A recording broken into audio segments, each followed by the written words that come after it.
es el México de quienes reciben con alegría, con optimismo el año nuevo. ¿Por qué lo reciben así?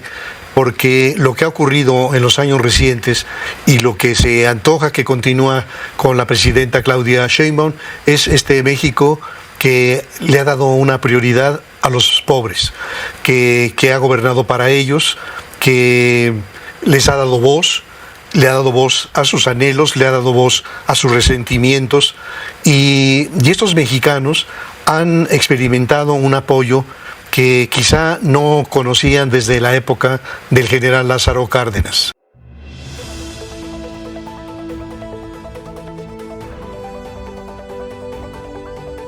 Aquí otro férreo crítico de la 4T, de esta cuarta transformación, lo hacía desde nuestro expresidente Andrés Manuel López Obrador, y ahora en este inicio de año, hablando ya de la administración de nuestra presidenta, la doctora Claudia Sheinbaum Pardo. Ahí está, para que ustedes recuerden al analista Alfonso Zárate, vean lo que dice a través de este medio nacional en Radio Fórmula, en el programa de Pepe Cárdenas, ni más ni menos. La doctora Claudia Sheinbaum Pardo, la presidenta, le ha dado voz a los más pobres y se espera que en este año 2025 esto se siga consolidando. Estos mexicanos han experimentado un apoyo que quizá no se conocía desde el general Lázaro Cárdenas, y así acaba con la oposición en nuestro país. Ahí están, mis estimados amigas y amigos poloneros, siguen doblándose ante la 4T, ante esta nueva administración de nuestra presidenta, la doctora Claudia Sheinbaum Pardo,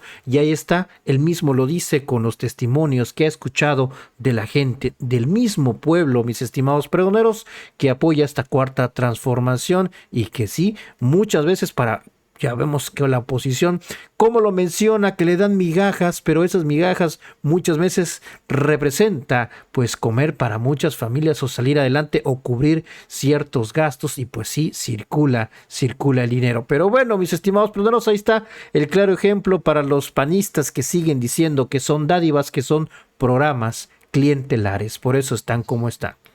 Alfonso, ¿cómo estás? Muy buenas Oscar. Tardes. Feliz año. Feliz año. Igualmente, hablando de año nuevo, ¿cómo pinta el 2025 para los mexicanos? El 2024 fue muy complicado de principio a fin, y pues de arranque el panorama no es muy halagador. Sí hay mucho optimismo en el gobierno, en un sector grande de la población, pero la realidad a veces choca con la percepción. Es cierto, Oscar. Yo creo que uno podría identificar o intentar identificar los Méxicos que experimentan este año nuevo. Y yo diría que a grandes rasgos podemos hablar de tres México. El primero es el México de quienes reciben con alegría, con optimismo el año nuevo. ¿Por qué lo reciben así?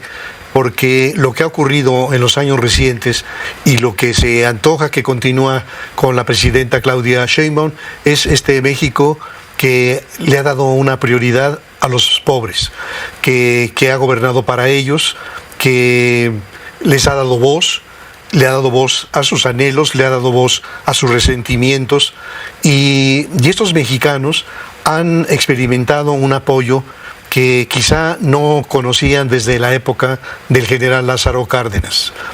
Algunos críticos minusvalúan los apoyos que reciben del gobierno. Inclusive hablan de manera despectiva de cómo es posible que vendan su apoyo y vendan sus votos por unos cacahuates. En realidad no es así. Lo que ocurre es que, dadas las condiciones de millones de mexicanos, ese apoyo que entrega el gobierno, más los incrementos en los salarios mínimos y otras políticas públicas, les cambian la vida. Yo recuerdo la entrevista a una señora a la que le preguntaba el reportero precisamente por qué apoyaba a la 4T, y la respuesta muy fuerte y muy enfática de la señora es: porque gracias a esos apoyos como. Y entonces uno dice, bueno, ese apoyo que parece muy marginal, muy pequeño para un sector de la población, para otros es importantísimo y hace una diferencia sustantiva. Piensa, por ejemplo, en los viejos que reciben el apoyo y que no tienen jubilación, que no tienen un ahorro, pues ese pequeño recurso les da un sentido de dignidad. Entonces ahí tenemos a ese sector de ese México agradecido, optimista por lo que viene en este año 2025. Y que es un porcentaje muy amplio de la población. Es la mayoría de la población. Y luego diríamos que, en contraste, hay otro sector también significativo, también millones de mexicanos que tienen mayor nivel educativo y que portan una cultura democrática y que observan con preocupación qué es lo que ha ocurrido en este país en los últimos años. Es decir, les preocupa particularmente lo que está definiendo, digamos, la nueva arquitectura constitucional a partir de estas reformas que planteó el presidente López Obrador en el mes de febrero del año pasado y que implican una distorsión a lo que conocíamos como sistema político mexicano.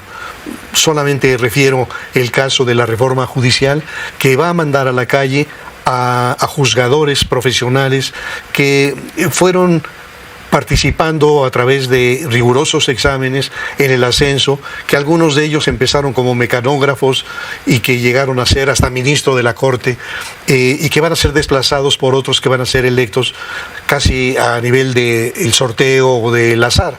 Yo no me imagino cuando llegue el elector con estas listas interminables, cómo va a decidir a por quién va a votar. Me recuerda mucho aquel chiste de el que llegaba a la urna y decía, Ave María, dame puntería y paz. Entonces, digamos, hay ese otro México, crítico, que observa cuál ha sido la manera en que el gobierno anterior y este gobierno ha podido financiar estos programas sociales y estas prioridades.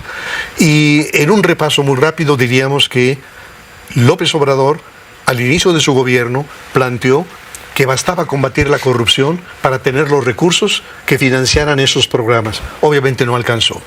Lo siguiente fue desaparecer instituciones, y en ese momento desapareció el Consejo de Promoción Turística, ProMéxico y el Instituto para los Emprendedores, para recurrir a esos recursos para apoyar sus programas sociales. Tampoco le alcanzó.